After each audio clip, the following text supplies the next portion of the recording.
Welcome to another Numismatic Notes with Benjamin. I am Benjamin, and tonight's video is going to be on the theme of flags, pennants, emblems of nations, or like my friend in England likes to say, sigils, which are badges of identification on battlefields, at embassies, and on, I don't know, flagpoles around the world. I've done a lot of research and I enjoy banknotes that have flags on them, and so I'm excited to share some with you. Before I get started, though, I wanted to tell you that while usually cloth and usually rectangle, there are exceptions to flags being cloth and rectangular. They are symbols, devices, decorations. It is on Egyptian pottery that flags were shown for the first time from around 350 BC. They may have first been used in warfare by the Egyptians or the Assyrians. The oldest flag known is actually in bronze, and it's from Iran, and it dates to 2400 BC.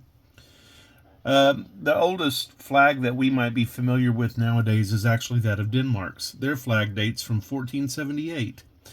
And you know how a lot of flags have three colors on them in bands? Well, Netherlands was the first with the tricolor flag of their kingdom. Here's some other nations that have banners on their banknotes. And we'll get started here with this 5,000 pesos of Mexico. And over here you see the bandera, or the flag of Mexico. It's on a banknote, and the reason the flag is prominent is because one of these young men actually wrapped themselves up in the flag and leapt over a cliff to keep American soldiers from getting this flag whenever the United States captured Mexico City in the Mexican-American War. Let's move on to Nicaragua. We have a 50 Cordobas. Glasses fits in another theme, but here on the back of the note we have a celebratory theme from the 19th of July in 1979. It says it's the day of the liberation, and there's a giant group of people, and there are flags flying all over the place. There's a flag there, there's a flag there, there's a flag there, there's flags there. Fascinating. We'll move from Central America to Asia with this banknote of Malaysia. This is a 1 ringgit, and there is no flag on this side.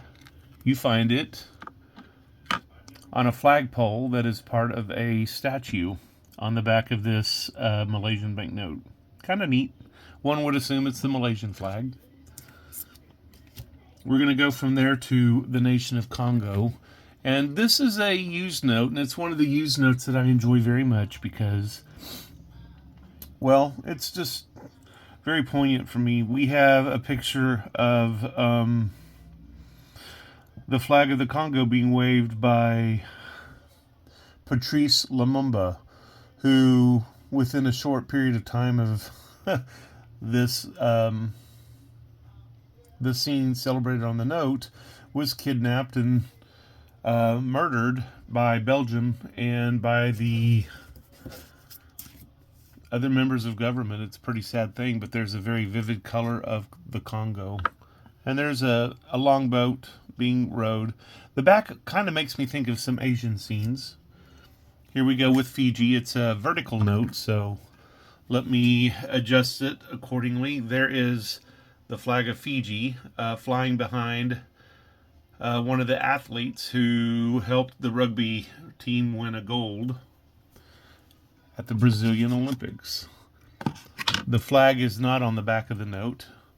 Just so, oh wait, I lied. There's like a bazillion flags here. 1, 2, 3, many flags on the back of that note. This might be a record holder for number of flags on a note. We're going to move, I don't know in what direction, but it's going to stay in the Pacific. We're going to move to Samoa. This is a $5, and there is the Samoa flag flying proudly. It flies on this side of the note as well. There you go. Kind of neat.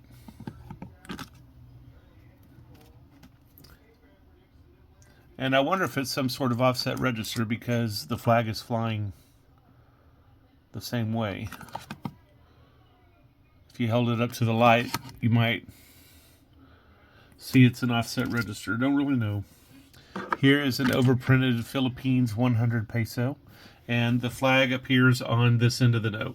And it looks like a flag of the Philippines flying with the flag of the United States, which is kind of cool. Kind of cool, actually. I think that's really cool.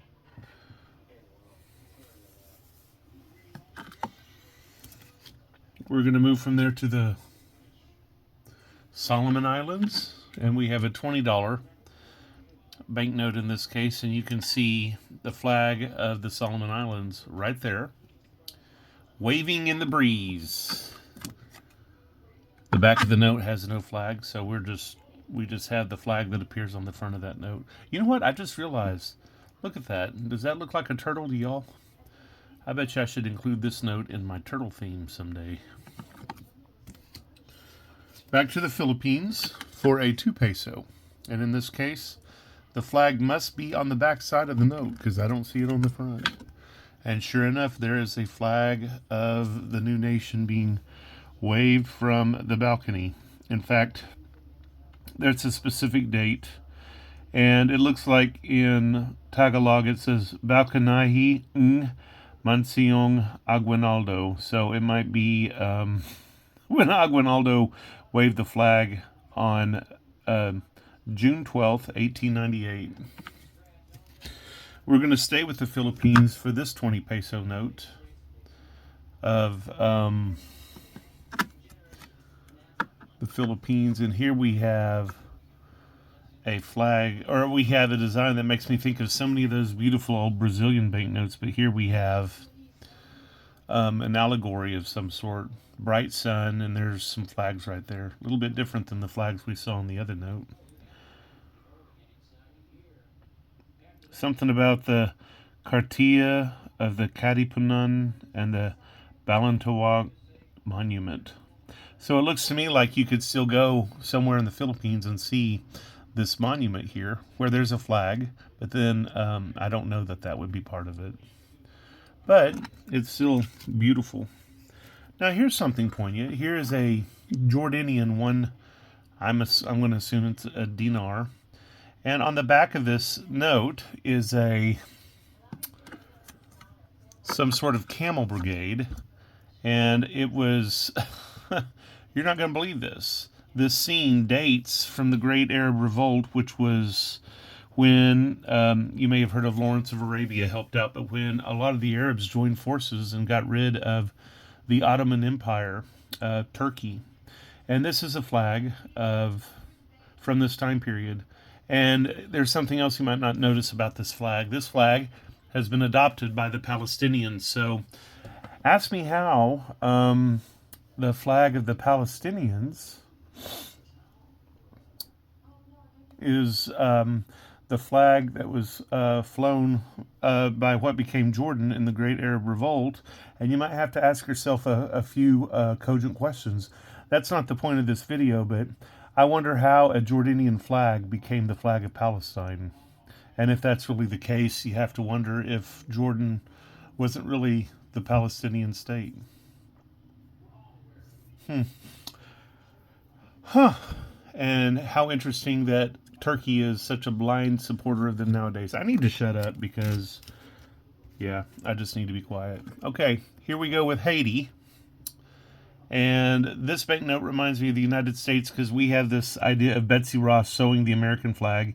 And here we have Haiti's Betsy Ross sewing the flag of Haiti. And I'm going to look closer, but they may even have her name on there. Yep. Her name is Catherine.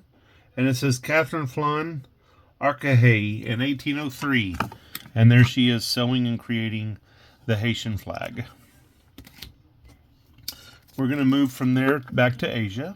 This is a Singapore $1, and on the back of this banknote, we have a parade. And you can see as part of the parade, there are, well, there's a lot of flags here too. This may be the banknote with the most flags. Here's several flags here on the front, and then it looks like everybody marching in these processions here has a flag.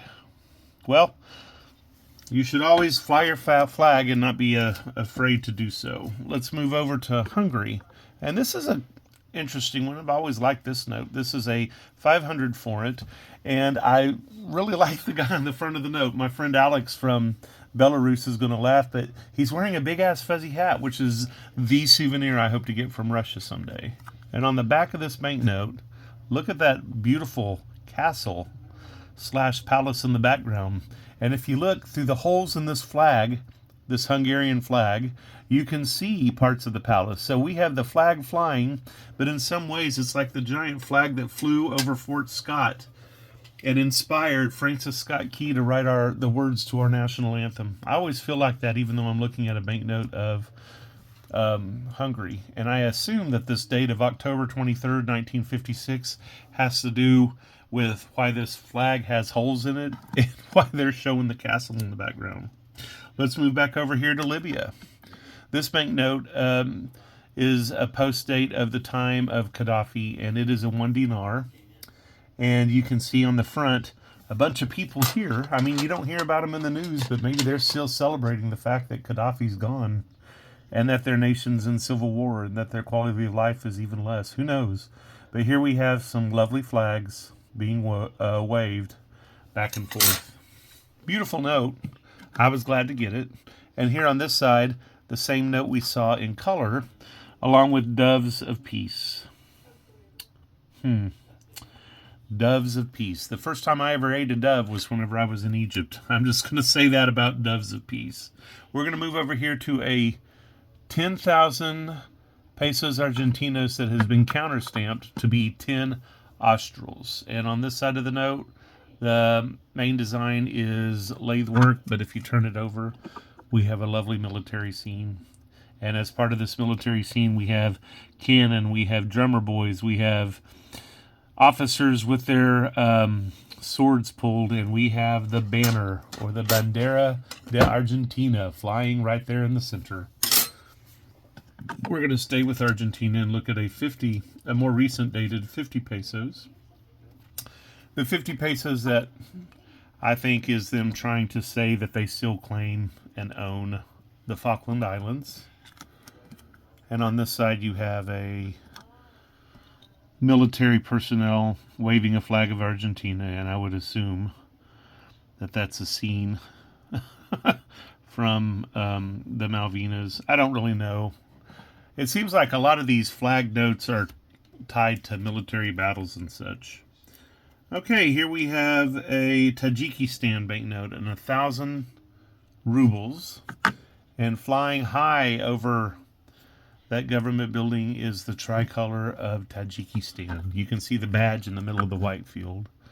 And on this side there's no flag, but kind of a neat note. The final note I'm going to share with you today is from Uruguay. And it is a 5,000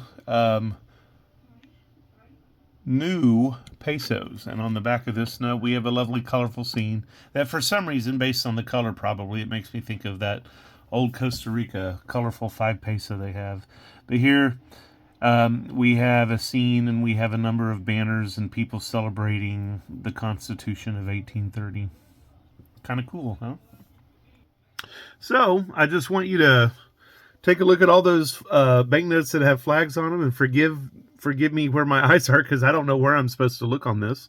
But you should know that there are absolutely hundreds of banknotes that have flags on them. And you could have flags furled, flags being waved by hand, flags that are rolled up, flags on the ground, flags that are damaged, flags that are rectangular, flags that are not, flags that are being burned, flags that are being mistreated or honored in various ways. So I hope that you would take a time to look through your banknotes and see what you have that you could add to this listing, and perhaps comment and share additional banknotes you have with flags on them. I am Benjamin. Feel free to comment, like, and subscribe, cuss, and discuss. But above all, have a jewel of a day.